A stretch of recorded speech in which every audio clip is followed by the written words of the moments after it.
O-H-N-O. Oh no, it happened to the Buckeyes again. And where are we now in the 12-team playoff race after the ACC became jumbled? We'll sort it all out. This is the College Game Day Podcast for Monday, December 2nd. Rece Davis, Pete Thamel, and Ryan McGee reminding you to please subscribe to the podcast so you never miss a single episode, or download wherever you prefer to get your podcast. So, gentlemen, we have made it all the way through the regular season, headed toward championship week, and there are some things that are clear and other things that are quite cloudy. And the number one thing that happened over this past weekend was the unthinkable, at least to those in the Columbus precincts. Ohio State, 3-touchdown favorite against a Michigan team that struggles with the forward pass, against a Michigan team that did not have its best offensive player in Colston Loveland, did not have one of its 2 or 3 best defensive players in Will Johnson, in my judgment still, when healthy, the best cornerback in the country, not available. And still, the Buckeyes mustered 10 points.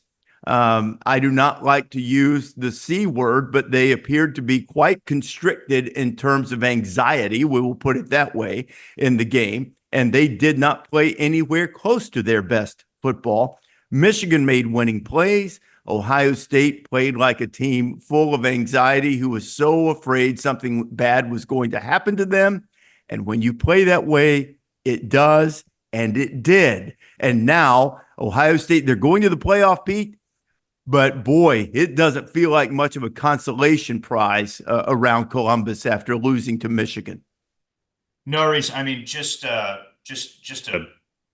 disappearance in the second half for Ohio State. I think of all the facts and numbers that have emerged from that game, 0 second half points with that offense, with those toys, is the one thing that really stands out to me. They seemed, it was a weird, almost like NFL approach to offense. They seemed like, we need to establish the run between the tackles, when the run between the tackles clearly wasn't working. The 2 best players on Michigan's roster, especially with Colston Loveland hurt and Will Johnson obviously out, as you said, were Michigan's 2 defensive tackles, Mason Graham and Kenneth Grant. And it seemed like they just kept running right into the teeth of them. And remember, you're dealing with a reshuffled offensive line filled with a guy making his, I believe, second start this season at center in Carson Hinsman. And then obviously you have your All-American guard shifted to tackle. You've got 2 really guards who are vulnerable, probably like the weakest. If you had to grade the 22 starters, it would probably be those 2 Ohio State guards. And they were convicted about moving the ball there. And I was just surprised we didn't see Chip Kelly, an innovative and creative play caller, try to get the ball on the edge a little bit more with Junkins, with Henderson, with Will Howard himself, who I thought would run the ball quite a bit in this game. He obviously went down early in the game with an injury, and I'm not sure how much that weighed into it, but it just seems baffling that they went scoreless in that time. And credit to Michigan. They intercepted Will Howard. They rattled him. He clearly had played with too much emotion at times this year, it looked like, and made, part of what had made him good this year was he had overcome his own punitive mistakes. And he simply didn't do that on Saturday. And Ohio State played right into Michigan's hands. It's a guy I went to high school with, and he hit it big with some business stuff, bought a Ferrari, and drove it around to show it to everybody. And all they did was grind the gears. And eventually one day caught a tire trying to burn one out, hit a telephone pole. The point is, in the NIL era, you can spend $20 million, but if you don't know how to use it, it doesn't matter.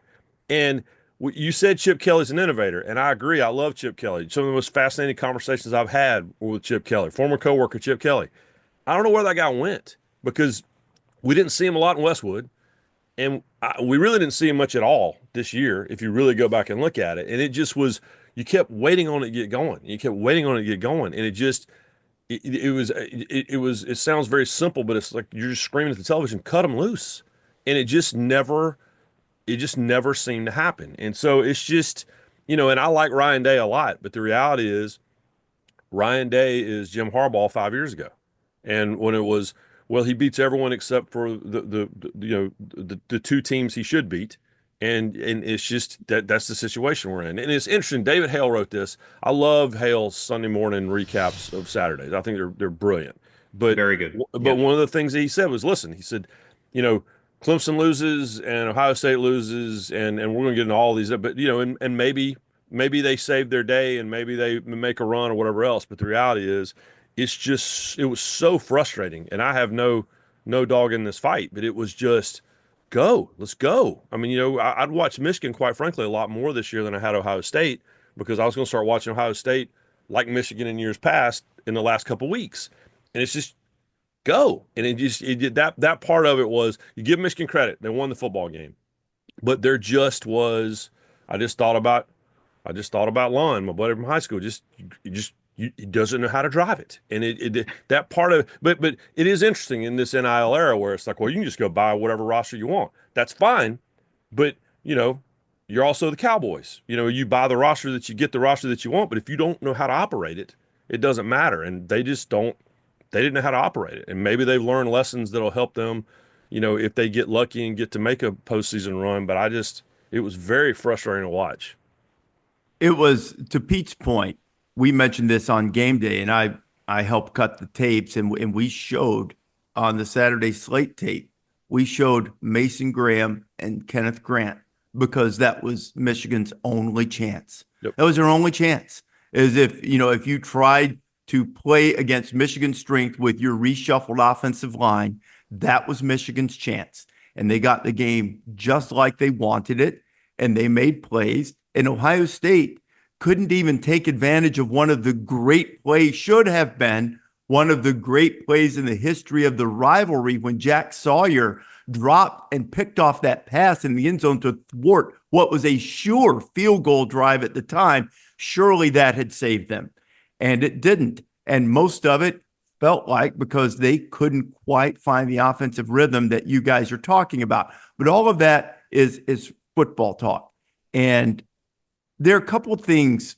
One, that as I play podcast psychologist here, right?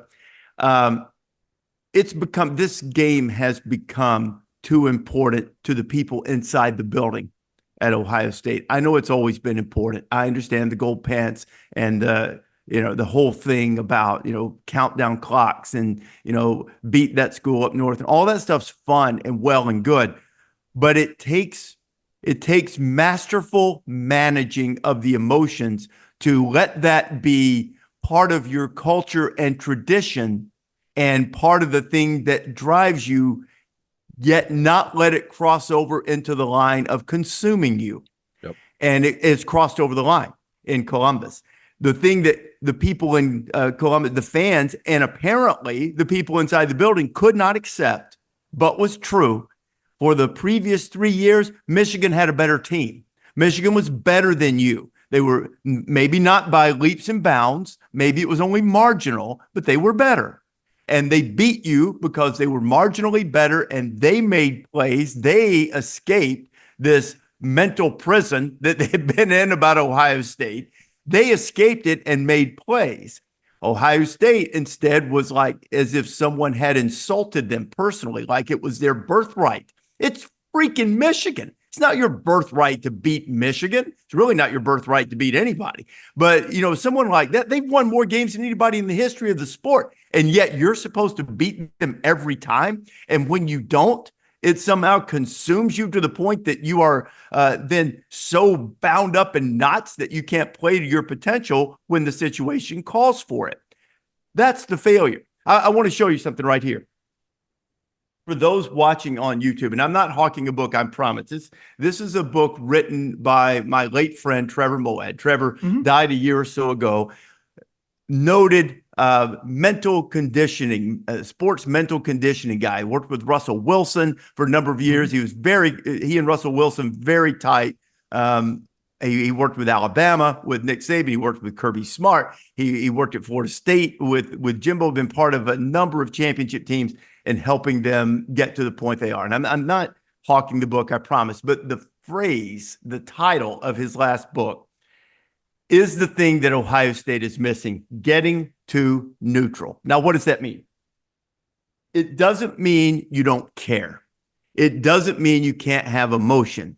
It means that you're able to be neutral about what do I need to do in this particular moment on this play in this game without considering all of the things on the outside. Is that easy to do? Of course it's not. We're all human beings. It's a hard thing to do, especially when you hear the noise constantly that comes out of Columbus whenever Ohio State loses to Michigan, or to Ryan's point earlier about Jim Harbaugh that was coming out of Ann Arbor when Jim Harbaugh couldn't beat Ohio State. But Ohio State inside the building, apparently, you see the reaction of the players after the game. They have crossed this line so far as it pertains to this game that they are not close to neutral. And if I may borrow from McGee's Ferrari buddy analogy too, there are times when you have to let the thing coast in neutral. I don't mean coast in your effort. I don't mean coast in your approach to it.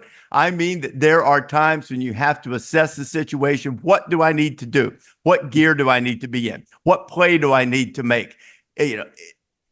They've lost their mental approach to this game, it would seem.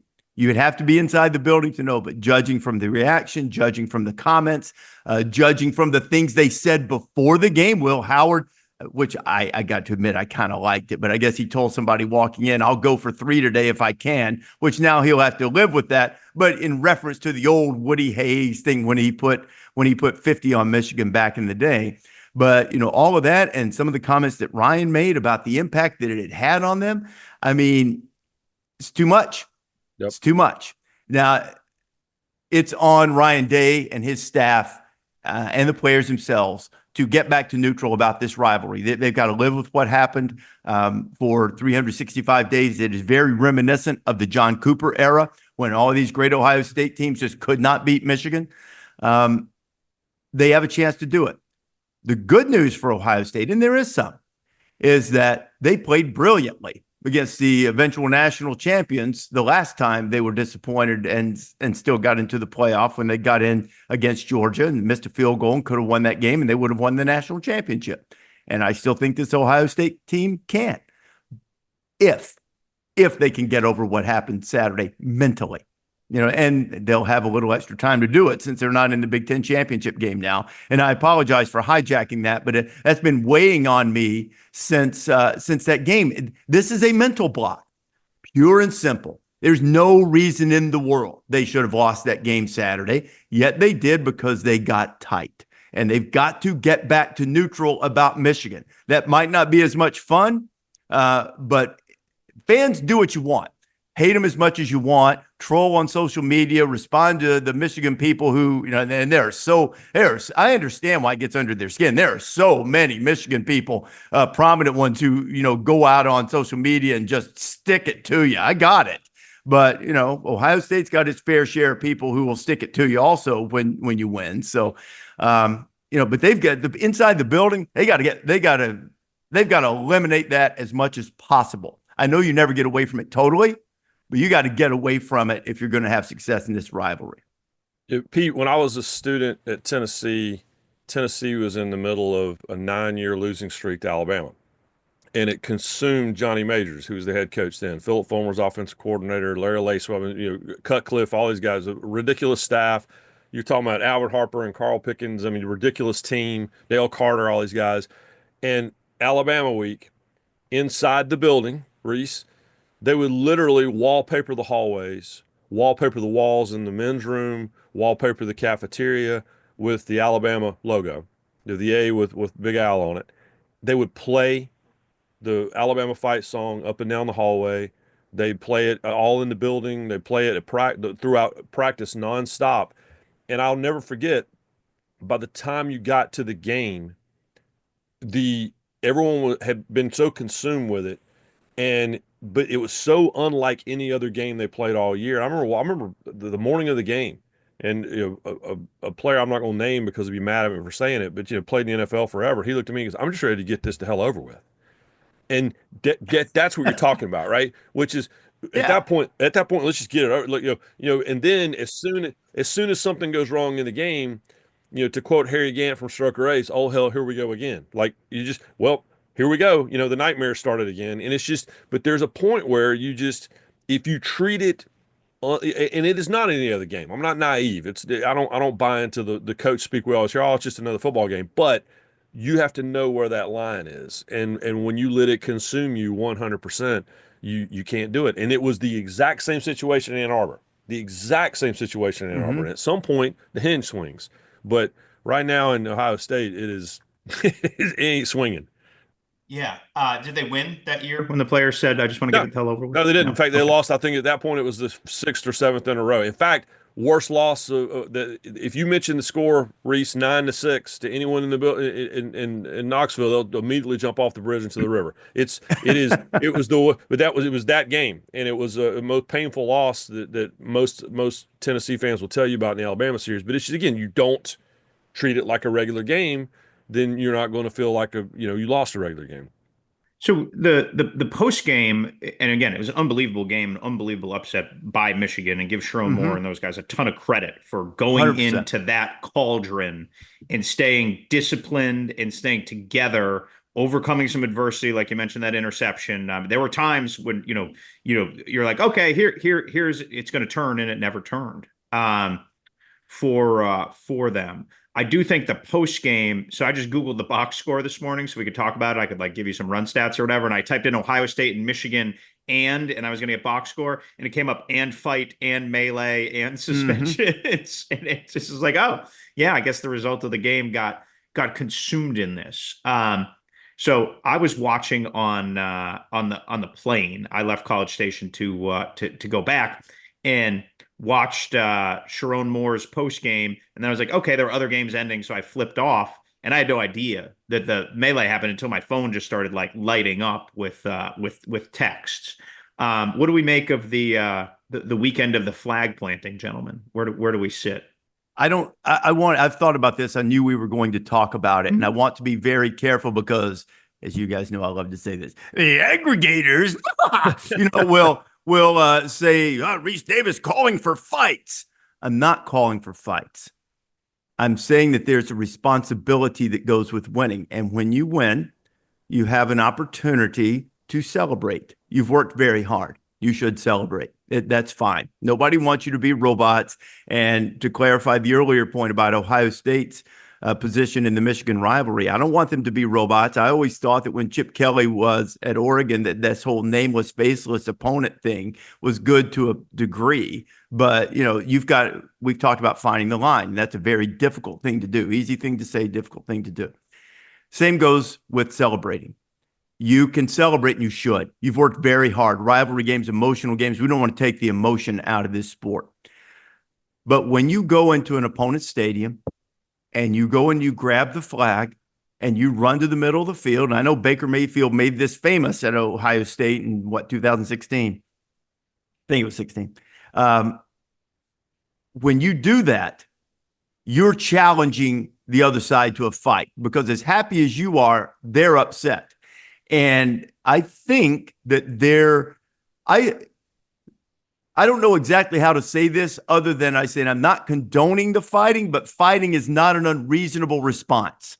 Because you're not just celebrating. Now you've crossed the line, as we keep talking about lines, into insulting the other side, right? So if you want to plant your flag on your field in front of your fans, okay. But when you go in, and I understand the emotion behind it, but when you go in to do that, I don't know how you can really be upset with the other side when somebody just slapped you in the face for punching them back. And that's why you've got to get the teams off the field and into the locker room, especially in a volatile situation like that. I want teams to celebrate victories. I want them to be emotional. I don't want to take that away. But this idea of, and it's biblical to turn the other cheek, but there are also times, even if you go spiritually here, as I'm not turning this into a biblical podcast, that there are times when the anger gets kindled, and it's not unrighteous for the anger to be kindled, and that's what that does to me. So I'm not saying, I don't think you should outlaw it. I think each program should decide. Did you guys see Sark? I think they went. I think Texas went to the middle of the logo, and Sark was doing some interviews and celebrating, and all of a sudden he sees it. He starts running to the middle, going, "No, no, no, no, no!" And he's herding them off. Now, maybe that is in response to what he had to be aware of, likely was aware of, that it happened other places earlier in the day. But also, it's like, here's the standard for our program. We're not doing that. We won the game. We're going to celebrate. We're going to enjoy it. I know you guys took a bunch of junk when you walked into the stadium here. Got it.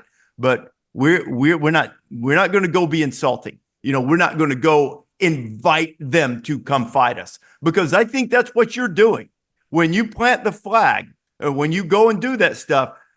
You're saying, hey, want some more? Come out here. Come on. You're inviting it. So don't act surprised when they say, okay, here I come.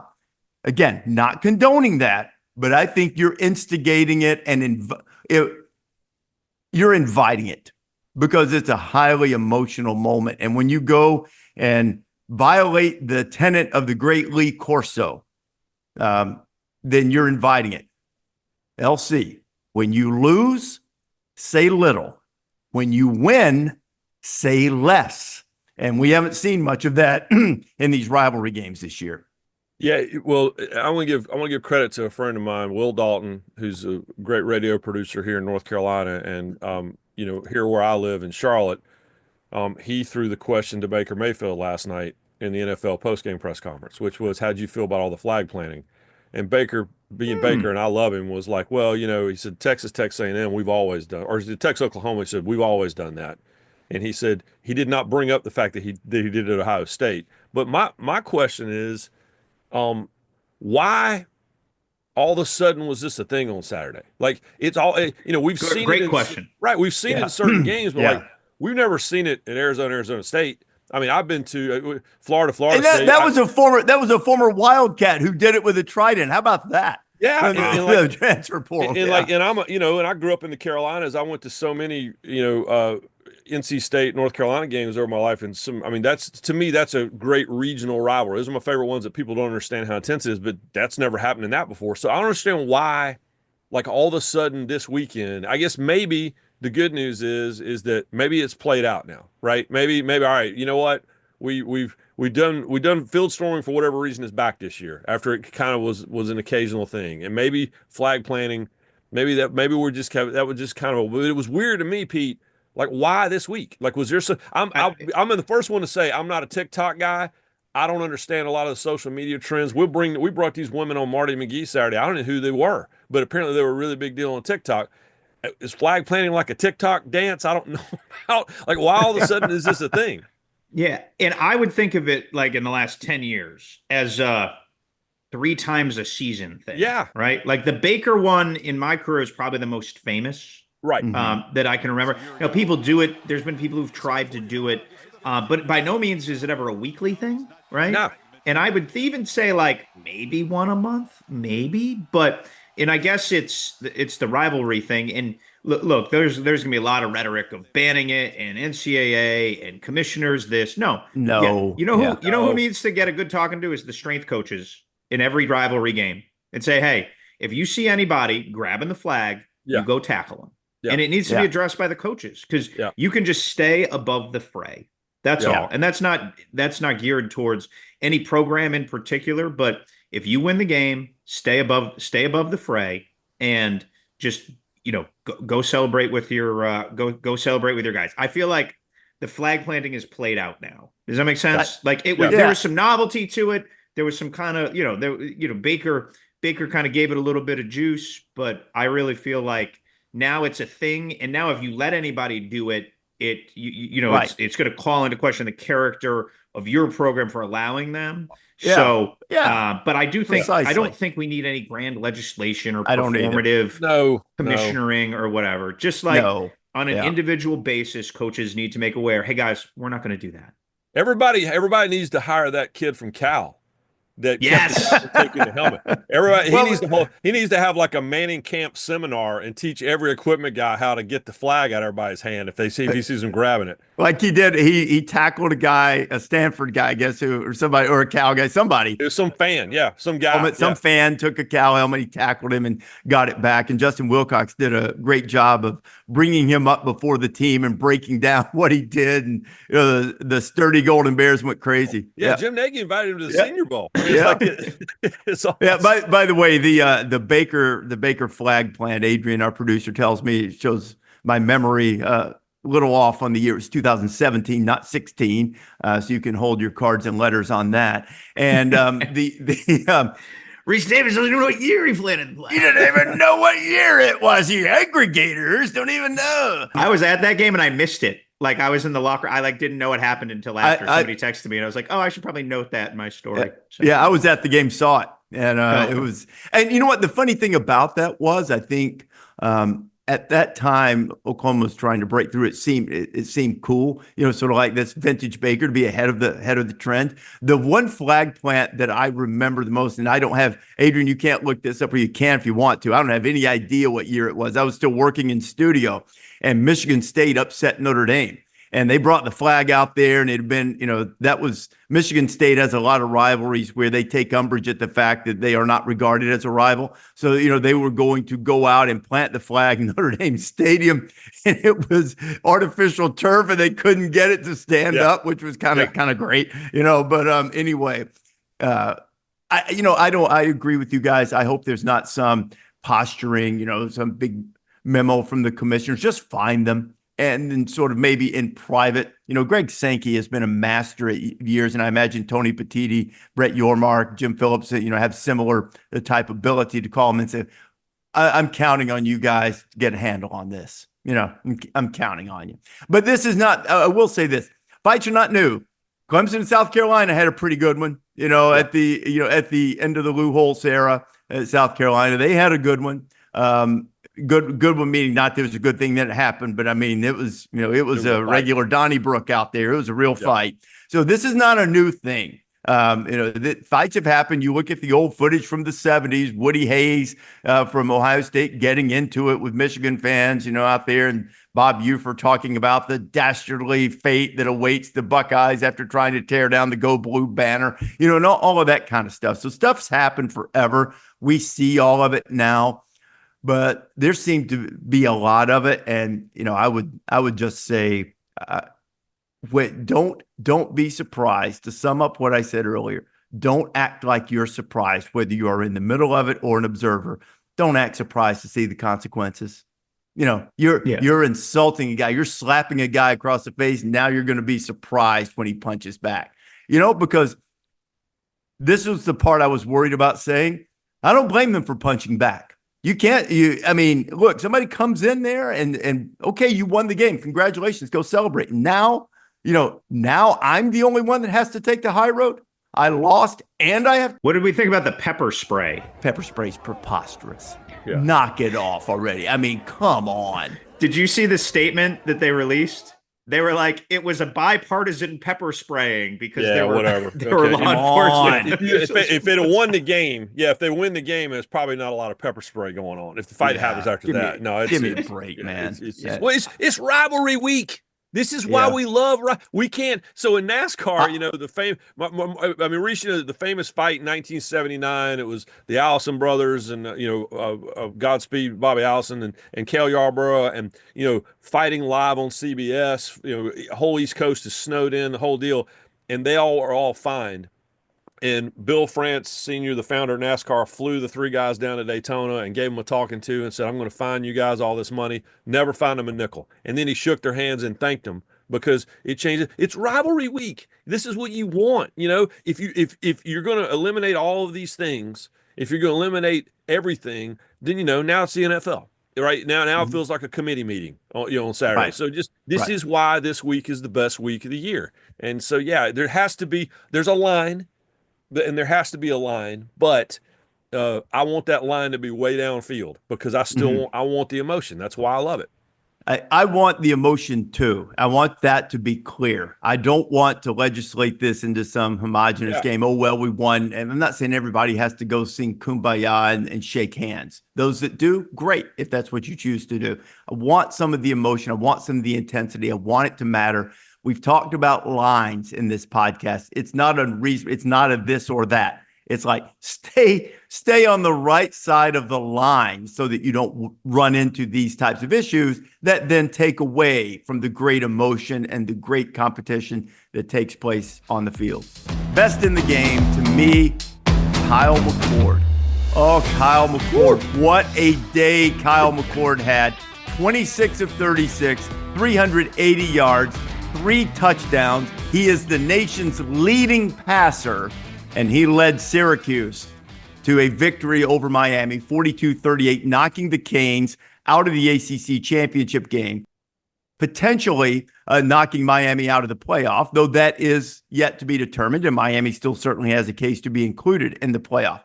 But the reason I have Kyle McCord is best in the game is because Ohio State scored 10 points and lost. Kyle McCord, not exclusively, but largely was viewed as the scapegoat for Ohio State's inability to get past Michigan last year. But we often say on this podcast, it's not against the rules to improve. Certainly Kyle McCord could have played a little better last year. He was young. He hadn't played. He's playing for the first year.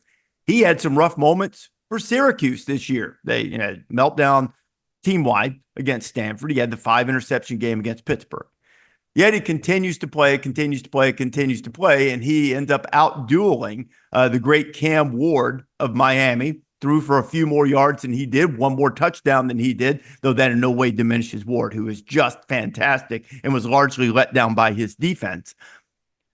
The reason Kyle McCord gets best in the game this week is because of the Ohio State angle. And also, I thought his response was pretty spot on. Someone asked him in the post-game news conference, Kyle, you just I'm paraphrasing the question, but basically it was you just out-dueled Cam Ward and beat Miami, knocked them out of the ACC championship game on the same day that Ohio State scored 10 points and lost to Michigan. And his teammates, he had 3 teammates up there. I'm not sure who they were, 3 more Syracuse guys up there. And smiles would have radiated across upstate New York and provided all the power and heat you needed in the building. They leaned forward in their seats. They could not wait to see what their leader was going to say. And McCord said, everything comes full circle. And the whole place erupted, and that was it. And, look, you make personnel decisions on sports teams. Things happen. I get it. You have to make the decision. Players make decisions about whether they're getting the shake, a fair shake, or the shake that they think they've earned, and they either stay or they move on, depending on the circumstance. McCord chose to move on. McCord's best revenge is living well, and he is living well. 9-win Syracuse team, big victory, leading the nation in passing. So because of that, one more accolade for the erstwhile Ohio State current Syracuse quarterback, Kyle McCord, as best in the game. I think it was the Longhorn Nation Reddit. I think it was in the David Hale story, but they had tweeted out, they said, members of the 2021 Ohio State recruiting class to beat Michigan.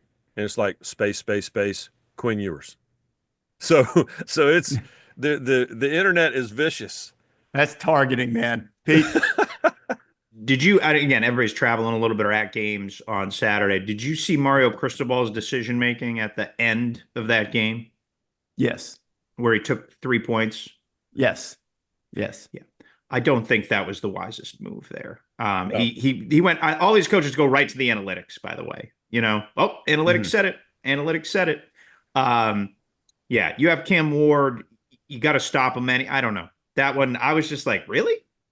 Right now, yeah. Like I think it was less than 4 minutes, right around 4 minutes. And they were down 7. They took the field goal to go down 4, and they had not stopped Syracuse all day long, or come close. And really, Syracuse hadn't done that great stopping them. They had the 1 turnover touchdown. Syracuse had the 1 turnover touchdown that really ended up being the difference in the game. Well, I was going to say, one of the beautiful things about satellite radio is being able to go around to the different broadcasts. And I was in the car for the end of that game. And, and Oh, the great, Joe Zagacki, who's been the voice of the Hurricanes forever. I love it. First of all, I'm listening to Clemson radio, and every call is part of a conspiracy theory to take down the Atlantic Coast Conference, and which I just thought was and these guys are my friends, and that's their job. I love it, but I was in the car for about 3 hours on Saturday, and I'm just what a day to be in the car and just flip. But I was riding Sirius XM like the mechanical bullet Gillies, boys. I was just going from station to station to station. But poor guys with the voice of the Canes, poor Joe. He was trying to play it down the middle, but that's how I knew this was a questionable strategy. When even the home team radio was like, "No, wait a minute, what's happening right here?" It's one of my favorite parts of being in the car on Saturday.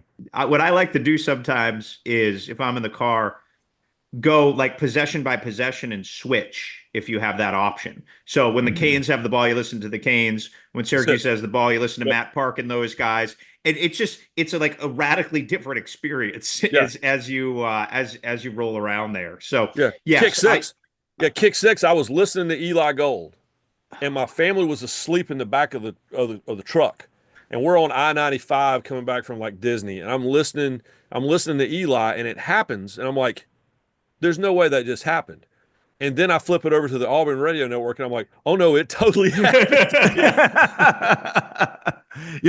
On the kick six, Mark May, Lou Holtz, and I were in studio, and I don't recall what game we had, but we were back then. We got to do a lot of great fills that were great fun. You sort of keep people up on the day, and we had not yet thrown out to the other game, and we had the monitor on up in the corner of the thing. So I basically, without violating CBS's then exclusivity rights, was able to call what happened. And you play it down the middle or whatever. I think you violated it. No, well, no, we didn't show it. We just said all we did was say, field goes short, and I recognized Rece Davis, and he was running it back. And we said, Auburn. Is that name familiar to you, Rece? Yes. It was. I always used to say when we would show that highlight again, if his name's Rece Davis, he's got to be fast because my son's got some wheels on him in the outfield. So, but anyway, that would always be the call. But yeah. But thanks. Rod Bramblett certainly had, and Eli Gold both had far more emotional calls than I did, sitting there with Mark and Lou going, okay, they're running back. Hey, look, game's over. Auburn just won the game, knocked Alabama out of whatever it was, SEC championship game then at the time. And so anyway, that's the memory from that one. I was on the sideline. He ran right by me. And I can say I was actually on the field because I was sort of on the opposite side, and then he had to go by the whole sideline. So, sideline kind of all pushes out to look. So again, I was 80 yards away or whatever, but I was like, watched him go from, I was at least 5 yards in the field because I just couldn't believe it happened. Washington defensive back coach, Vinny Sunseri, who was on that Alabama team and was out for the season. He got hurt midseason. I've forgotten which game, doesn't matter, but he wasn't able to play. He'd been the holder. And Vinny will tell you, he's holding. That doesn't happen. So we were sitting completely still on I-95, and the fan was asleep in the back, and I got the radio turned down low, and it happens, and I start looking around like, does anyone else? And there was one minivan next to us, and I look over at this guy, and he looks at me, and he made this face like, are you listening to this right now? So finally, traffic starts moving, and an hour later, I see this guy at a rest stop in South Carolina. He goes, dude, I wanted to high five you like across the highway. He goes, I don't care about that game. I was like, me either. But Edward Ashoff, our late great colleague, I was supposed to be at that game. And my wife had scheduled this trip to Disney, and okay, great, we're doing Thanksgiving at Disney World. It was amazing. But Ashoff kept sending me pictures of my nameplate in the press box because he was sitting in my seat. And he's like, man, your name has seen the greatest game ever played. And I'm like, yeah, well, I'm on I-95. So that's how that worked. But yeah, what a night. Let's hit a couple more things, guys, before we wrap this up. What's the most significant thing to you? And I want to read you something from our former colleague, our good friend, Chris Felica this morning. He put on the X machine, Power Four against each other this year, including Notre Dame. The only conference that has a winning record against the other the others is the SEC. Against current ranked opponents, the only ones with more than one win against the current ranked opponent is the SEC, and that's both Georgia and South Carolina against Clemson. Both of those are Clemson losses.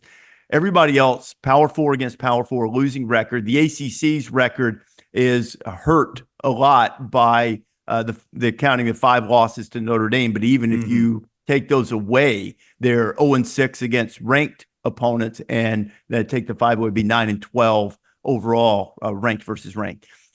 Just interesting. Promotes McGee's conspiracy theory against the ACC a little bit, but I only bring it up to say I think it's going to be up to all of us as we say what we think should happen to determine what's important, because it is so easy.